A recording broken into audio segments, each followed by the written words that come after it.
Amazon goes Nova, Beaks backs Open Nebula, Chinese say no to US chips. EnGlobal was attacked.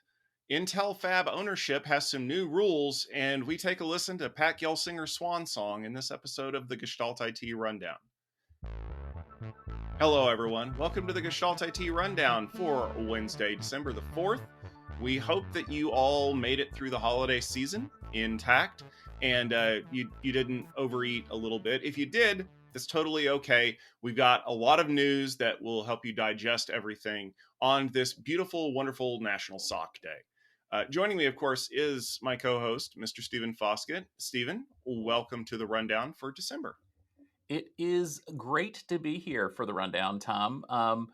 Here, let me show you my socks. Oh man, no, I can't quite do that.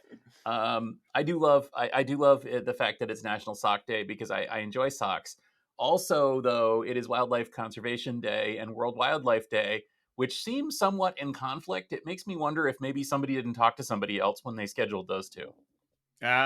Sometimes we get these things on the calendar and we don't know what's going on, but we know what's going on in the news. And that's why we wanted to jump in with this episode because there is some stuff going on. I don't know if you've heard about it or not, Stephen, but there's this thing going on this week. I think it's called reInvent. Never heard of it. Yeah, I know, right? But there's some news coming out of it because during the keynote, they introduced a range of new AI models that they're branding as Nova. These next generation models, which are available on Amazon Bedrock, offer capabilities like text, image, and video processing using generative AI algorithms. We've seen a lot of AI models, including OpenAI's very popular ChatGPT series. So, what is different about Amazon Nova? Well, it's better, of course. The truth is that it is interesting that we've got Amazon introducing a whole range of new models, but it's not really surprising. This is where we're at, this year. Gen AI is hitting production, and it's very, very cool to have a whole new range of models to use. So, what are we talking about here? Well, think about how ChatGPT has like GPT 3.5 and 4 and 4.0 and all those. Well, that's what Amazon has put together here, but basically a whole new generation of models like that. So Nova Micro is the smallest. It's a text only model for low latency at response. It doesn't really require a lot of hardware. It looks very, very good, but of course, this stuff is actually brand new. As we're recording, they're barely just announcing this. So I haven't got my hands on it. I can't wait to get my hands on it. They've also got Nova Lite. Now, these are multimodal models, Lite and Pro and Premiere, which means that they can handle images and video as well as text. And they've got, as I said, the Lite model, the Pro model, and the Premiere model. And Premiere, I guess, would be the equivalent of a ChatGPT 4.0, or maybe even beyond that in terms of handling more complex, I guess you could call it reasoning, if that's what generative AI models are doing, but handling more complex queries and, of course, using more of our valuable energy. They've also got a couple of other interesting ones. Canvas is an image generator akin to many of the other image generation things out there, Stable Diffusion and Apple's Image Playground, which, by the way, while they were announcing this, they showed a dinosaur in a teacup. I whipped out my iPhone and generated an image of a dinosaur in a teacup on my phone. And I was like, yeah, looks about the same. So, if you're into dinosaurs in teacups, you now can generate one in many different places. Finally, there's Nova Reel, which is REEL, I should note, because it is not REAL. What it's doing is it's generating video based on image or perhaps video inputs. It looks pretty neat, but these video generators have been psychedelic, to say the least, in the ones that I've experimented with before. They look good for a couple of seconds, and then you start going, "Whoa, what actually is that?" So we'll see where this goes. So the bottom line is that why should you care that Amazon generated these Nova models? Well, you should care if you are using basically any application that runs in AWS. You should also care if these are able to be run on device, because something like a Nova Micro could theoretically run almost anywhere on almost anything. and bring generative text to, well, a lot of different platforms. The fact that these are in Amazon Bedrock, the fact that they're available to any application using AWS is just incredible. Also, the big thing though is the fact that they've tuned these things to use a lot less power and to work a lot better on Amazon's own internal AI chips means that they're going to be cheaper and we're going to see a lot more. And I'm sure that if you're like me, the one thing you want is more AI chatbots in every application. UK-based Beeks Group, a cloud operator, announced this week that they are moving over 20,000 virtual machines away from VMware onto OpenNebula. This represents a majority of their virtual infrastructure, and the reason they gave was a 10x increase in licensing costs, according to head of production Matthew Cretney. The move resulted in double the efficiency of managing the server infrastructure and theoretically a 90% reduction in cost versus what it would have cost on VMware Cloud Foundation. Tom, would you like to pay 10 times more? Oh, sure. I mean, why not? It's just money, right? And I think that that's the feeling that Broadcom has about a lot of their customer base. They're banking on the fact that no matter how much cheaper it is to move onto a platform like OpenNebula, that the costs of migrating off of VMware infrastructure are just going to be too high to bear. Couple of things that are kind of running counter to that, though. First is that OpenNebula actually has a VMware migration tool, so they make it fairly easy for you to move those workloads. Second is that OpenNebula is open source, which means that if you want to download it and play around with it and you have the time, you can actually get a system up and running for practically nothing. And I think that that's where the value is going to start to play here.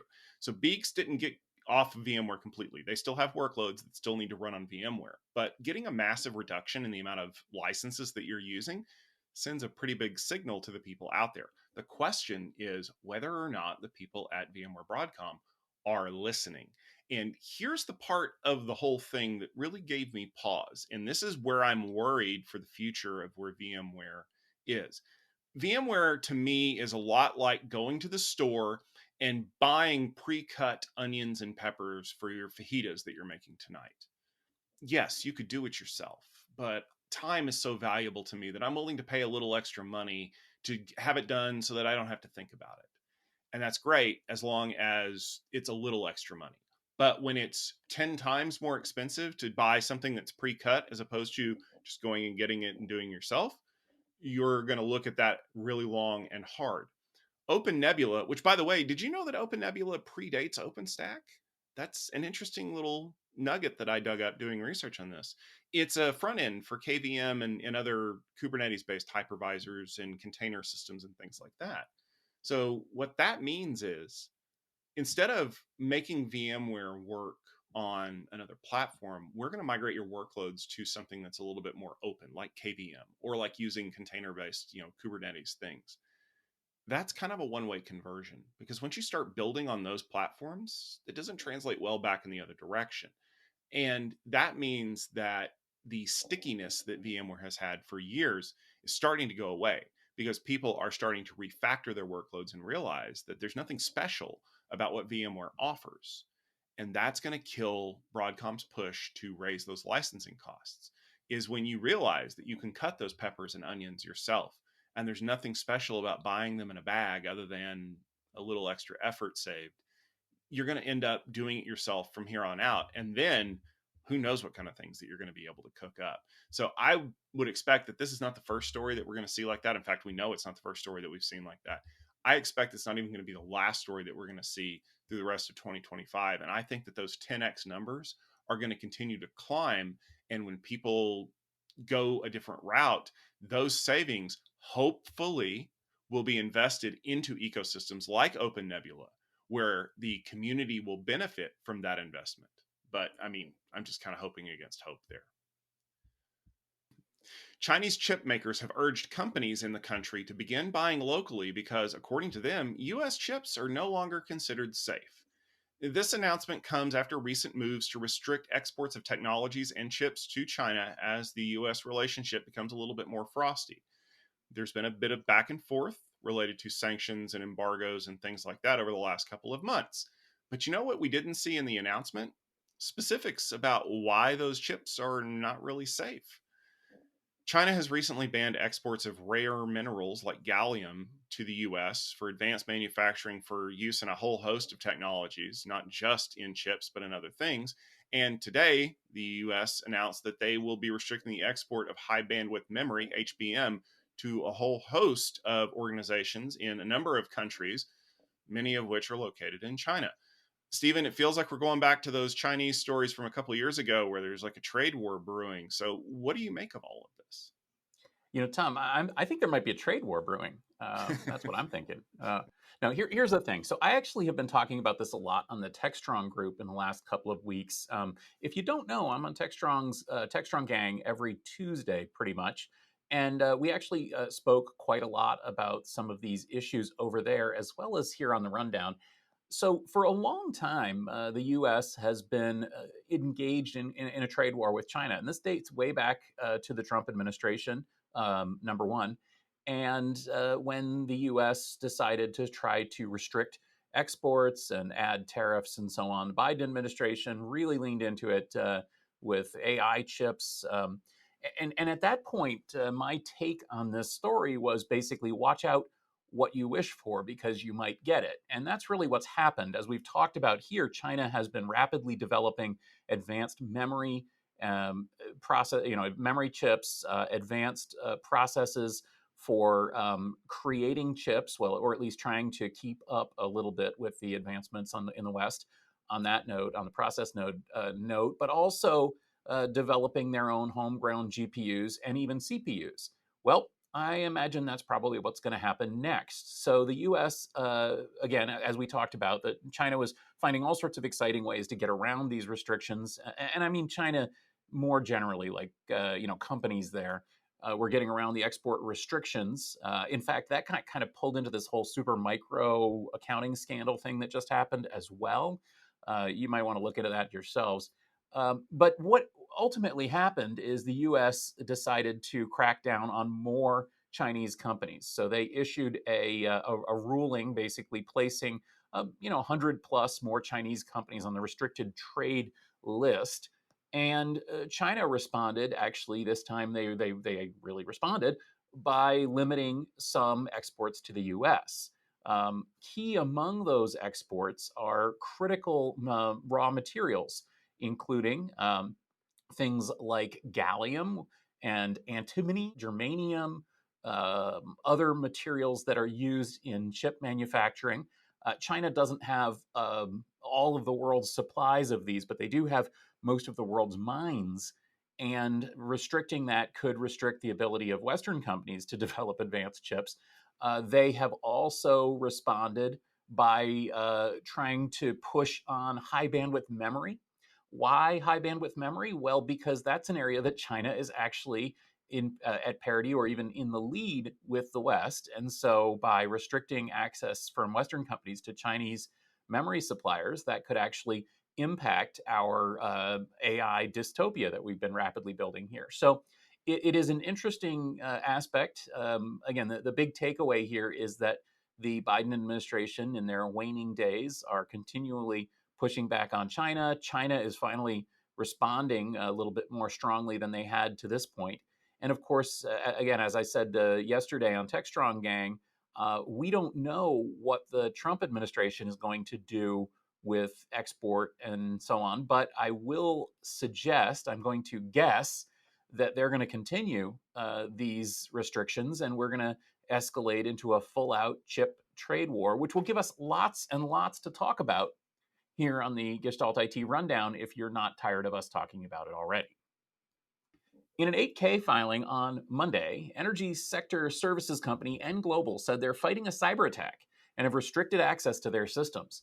The incident occurred on November 25th, so this was barely inside the SEC window for these kind of notifications, but of course there was some kind of holiday in there as well. The attack appears to be encrypting files. EnGlobal does not have a timeline yet for full restoration. This follows a previous one at the end of October that targeted a different energy industry company, New Park Resources. Is somebody specifically targeting this industry, or is this just the same ransomware that's happening everywhere. Well, I think we're starting to hear more about it because they're getting a little bit more selective about where they're going. And of course, we also know that the reason why we know about this was because EnGlobal is a government contractor and they are required to report this by law. Thank you, SEC. Otherwise, we probably would have never known about it. EnGlobal is based in Texas, and we all know how famously reliable the Texas power grid is. I think what's going on is that we are seeing a new round of attacks that are specifically targeting energy companies because we're getting into part of the year where reliance on energy infrastructure is absolutely critical. And that means that people don't want this to be a problem. They're willing to pay to make it go away. It's like any story, right? When are people most likely to give in on a ransom demand? When it could impact them the most.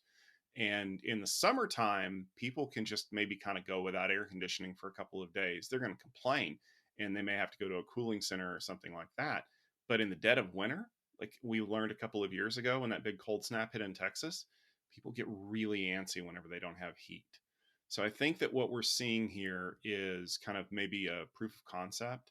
I don't think that they're going to be able to hit, like ERDOT or all of like the major infrastructure places simply because it's difficult to get in there. But if you can get a foothold through one of these services companies that's helping kind of automate parts of the power grid or provide something that is necessary for them to be able to scale the way they do, that company will be willing to pay a small fortune to kind of avoid having egg on their face, kind of like EnGlobal does now. And this is something that I've been worried about for a number of years. When ransomware first came out, it's hitting businesses. Okay, no big deal. And I wrote a blog post many, many years ago about what happens when they start attacking things like hospitals and dams or power infrastructure. Well, what have we seen over the last couple of years? People are attacking hospitals and energy infrastructure, things that should technically be off limits. I mean, we don't bomb hospitals in a war, but in a cyber war, well, they're kind of fair game because they're all computerized, right? And you're not trying to cause loss of life, you're trying to get people to pay, and people will pay a lot to make this go away. So I'm going to keep my eyes peeled on this one because as the winter gets colder, especially in Texas, we're going to see more and more of these attacks. And maybe this will be the impetus for Texas to be forced to put their power grid in the US power grid where it is subject to national control and national security levels. But again, that's kind of wishful thinking, I think. All right. Before we take a look at the news of Pat Gelsinger's retirement as the Intel CEO, we have a smaller detail that came out on Friday. I say small, it's $7 billion worth of CHIPS Act funding that Intel is set to receive now has a little bit of a rider on it because it means that Intel has to maintain control over their foundry operations. Intel must retain 50.1% ownership and or voting rights in the foundry business, either by owning it directly or if the foundry business is spun out into some kind of situation. The move is seen as a way to ensure that Intel just doesn't take the money and run, so to speak, and continues to invest in those foundry operations over the long term. Stephen, is this a shocking restriction that the government is putting in place on this money, or is this just one of the things that we kind of expected we were going to see anyway? Yeah, this is absolutely anti-shocking. This is exactly what we thought, or what we might have thought if we had thought about it, would be included in that funding. Essentially, the U.S. government is making sure that anyone who receives CHIP Act cash, especially, Intel, is going to actually use that to achieve the goals of the program, which are to improve the availability of high-end chip processing and fabrication here in the U.S. The specifics of this, though, were just revealed on November 27th. The filing says that in the event of a change of control, Intel must retain 50.1% ownership or voting rights on the foundry business. If the foundry goes public, no single shareholder, apart from, I guess, Intel, can hold more than 35% of the stock. Any spinout also has to see Intel remain a buyer of wafers from the foundry. and that Intel must continue making chips, which again is what the CHIPS Act is all about. So this is not at all shocking. What is important, number one, is that this came out on Friday in a filing and could be seen as a little bit of communication from Intel's board about where they're headed next. As you mentioned, a huge bombshell dropped Monday morning as Intel announced that Pat Gelsinger was retiring as CEO, and many people, including myself, are trying to read the tea leaves to figure out exactly what this means for the future of Intel as a whole and Intel's foundry business specifically. Well, we have a little bit of information on this. I was speaking recently with Daniel Newman, the CEO here of Futurum Group, who was speaking about this on CNBC actually today. And he agrees that this is not at all surprising, but this is in fact what we would expect to see here. And it does give us a little hint of what may happen. In other words, Intel may indeed have an IPO for the Foundry Group. They may try to spin off part of it to outside investors, but they certainly won't be breaking up the company. Also, another thing I think that Daniel points out, there's been some rumors that maybe TSMC would buy Intel or the foundry business. Well, number one, that ain't happening, at least according to this CHIPS Act funding. But number two, that ain't happening because it really wouldn't achieve anybody's goals in this entire situation. So anyway, all this is to say that Intel is very not likely to be fully spinning out the foundry business a la AMD and Global Foundries. But I would not be at all surprised if we do see some action that unlocks some of the value of the foundry business, if not the entire value because of this CHIPS Act restriction. Stephen, you hinted at it, so let's talk about the biggest news story of the month and possibly even of the quarter, and that is the retirement of Pat Gelsinger as the Intel CEO and chairman of the board, effective immediately. David Zinsner, who was formerly serving as the CFO, and Michelle Johnston, or MJ Holthaus, who had newly been named as CEO of the Intel Products subunit, will now be serving as co-CEOs during this interim search, and there's also an interim director of the board.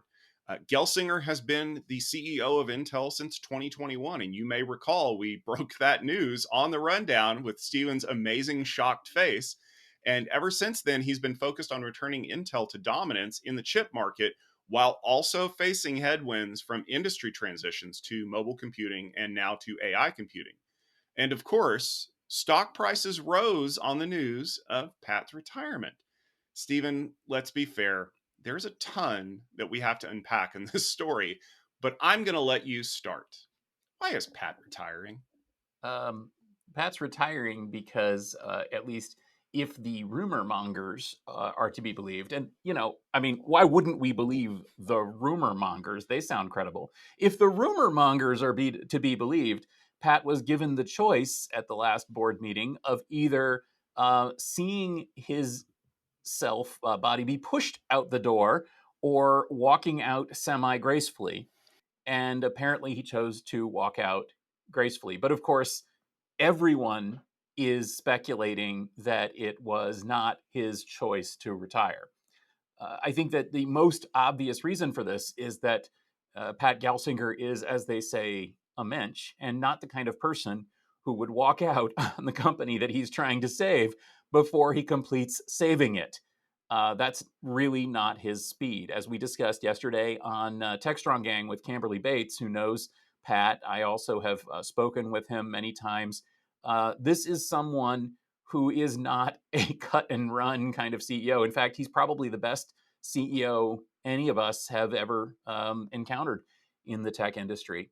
And to have him suddenly retire on allegedly Sunday of a holiday weekend with no notice is not really Pat's speed. So let's assume that the rumor mongers are mongering rumors properly, and Intel pushed him, or the Intel board pushed him out. Why would they do this?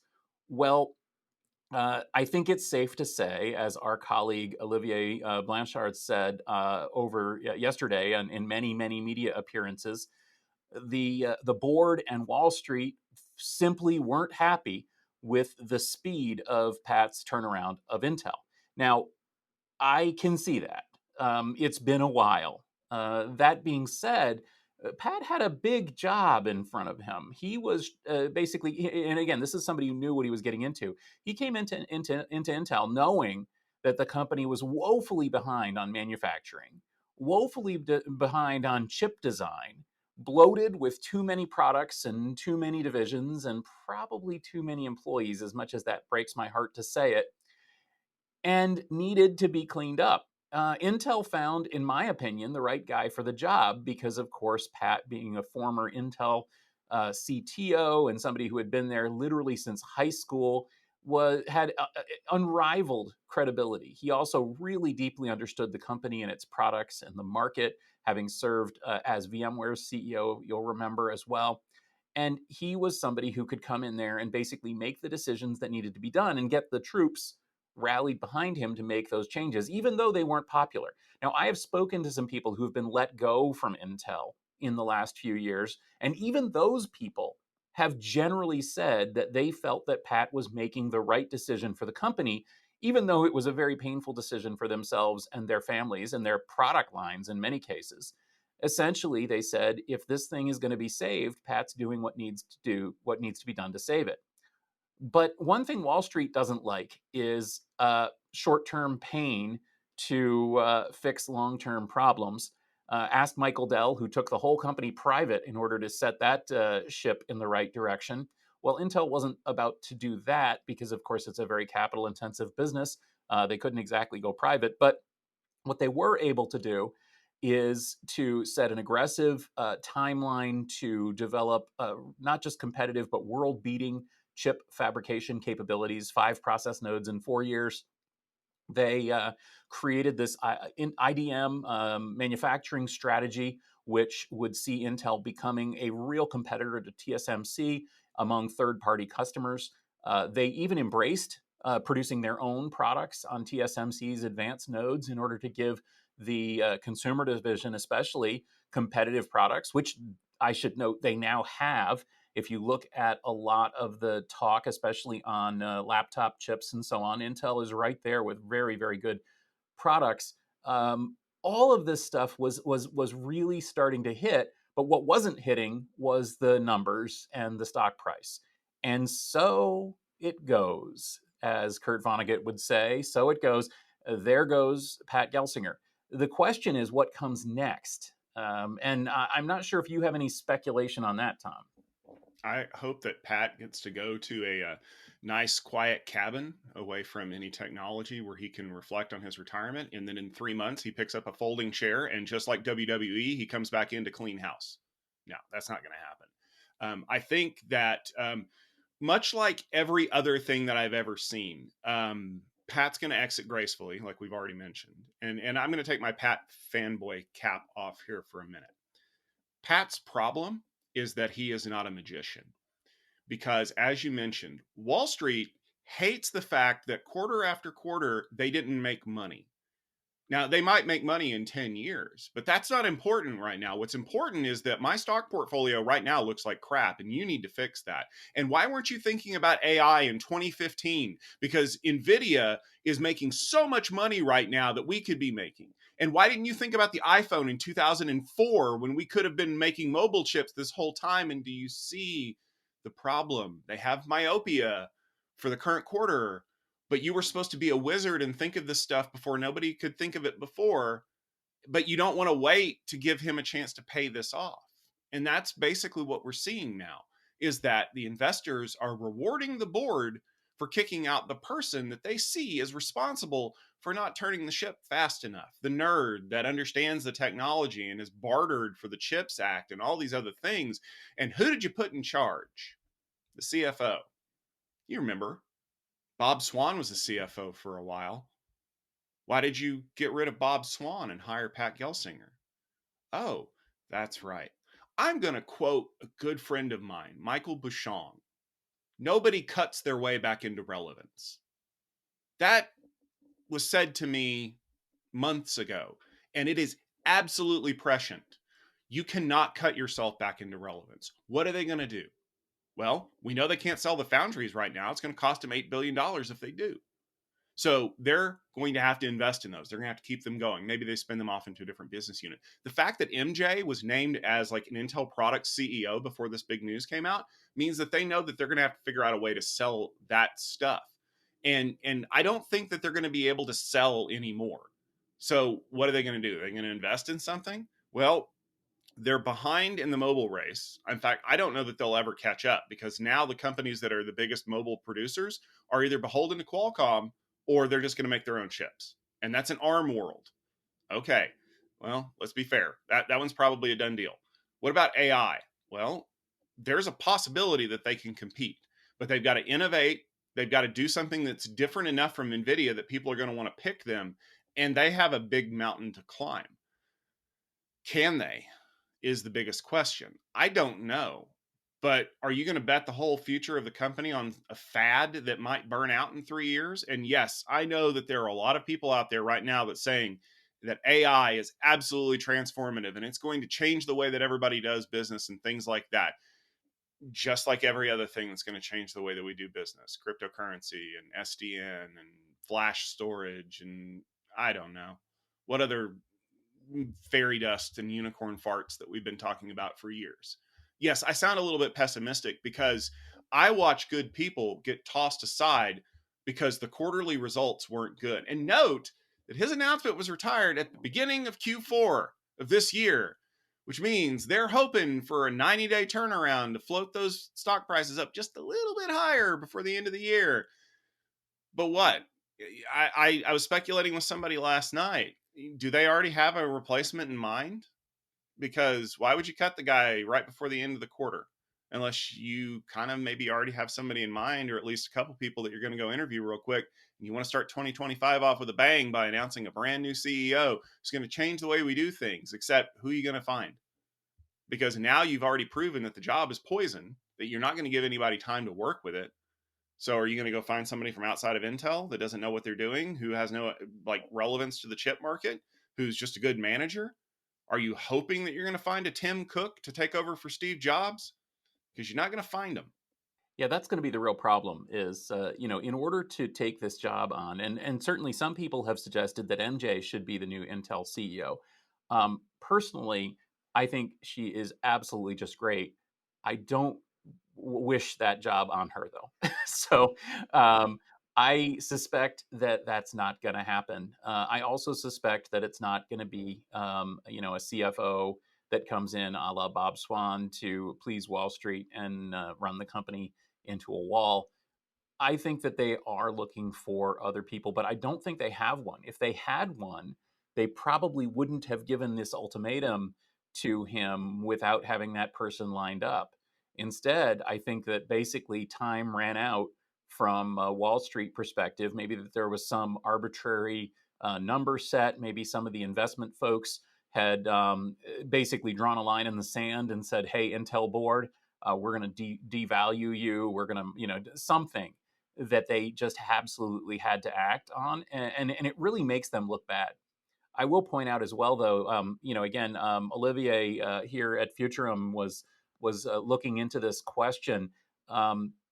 It's not like they're going to be able to have somebody else come in and really turn the ship faster than it was already turning. It's not like this is really dramatically going to improve Intel's competitiveness in the market.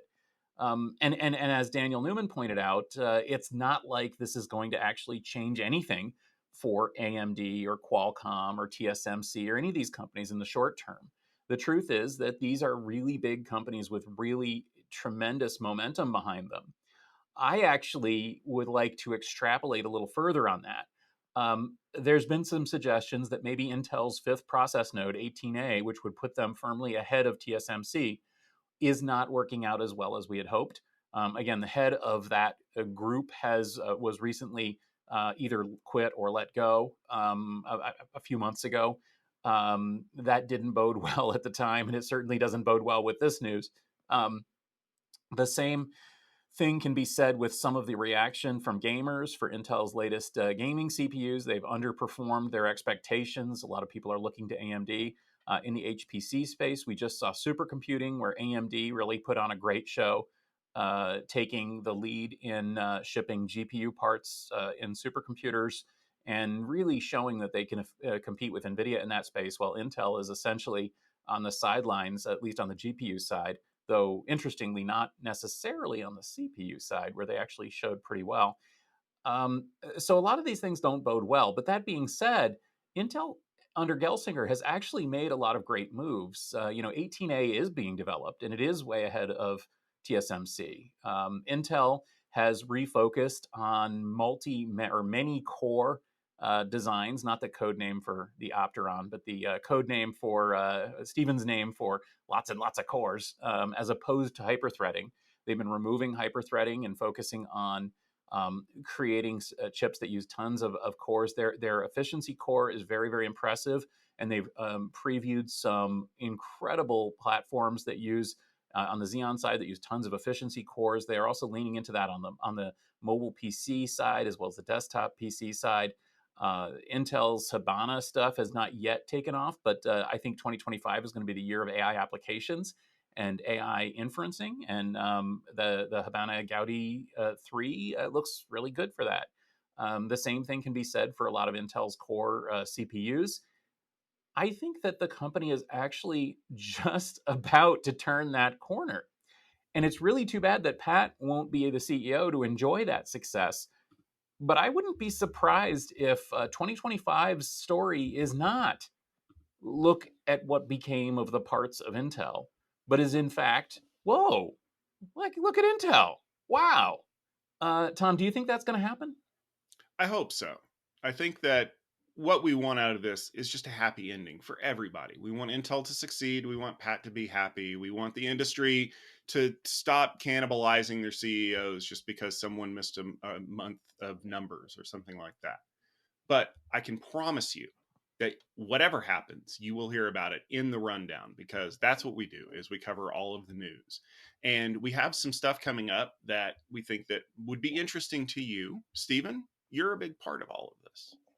Well, we are very excited to be coming to you from reInvent this week. The Futurum gang and the Textron gang are there. Literally, the Textron gang is recording live at reInvent, so check that out. You'll also see a lot of great coverage from that.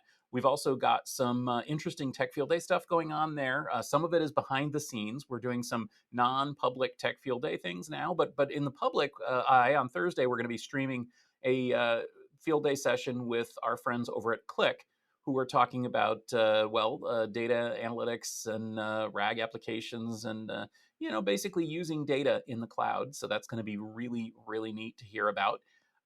We're also gearing up for 2025, if you can believe it. We've got AI Field Day in January, Cloud Field Day in February. We're going to do another AI Infrastructure Field Day event as well, where we're hopefully going to see some more of these AI infrastructure companies.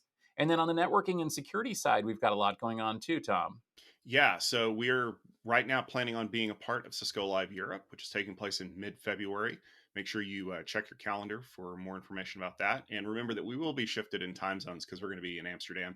And then, of course, Networking Field Day will return in March. We are already talking to some great companies, and we can't wait to hear more about what they have to say in the networking space, because I'm sure 2025 is going to be a great year for that. I want to thank everybody for tuning in for this episode of the Gestalt IT Rundown. Remember that we are live with you every Wednesday, and we are also available on YouTube, where you're probably watching this video right now, or you can catch us on your favorite podcast application of choice. Everybody loves subscribing to podcasts, and we hope that you subscribe to ours as well. If you do, leave us a rating and a review so people kind of understand what we do around here. We're not your typical news source. We have a little bit of fun with it. And we would love for you to share the rundown with all of your friends, because the more people listen, the more it gets us excited, and the more we want to go out and find those great news stories for you. And that means that we make Santa's nice list for once. We'll be back next week with another great episode. So you'll definitely want to tune in for that one, because I think it's going to be a fun one. But until then, stay warm, stay safe, check out the news, eat some of those leftovers in your fridge, and remember that the Gestalt IT Rundown is here for all of your news needs. We'll see you next week.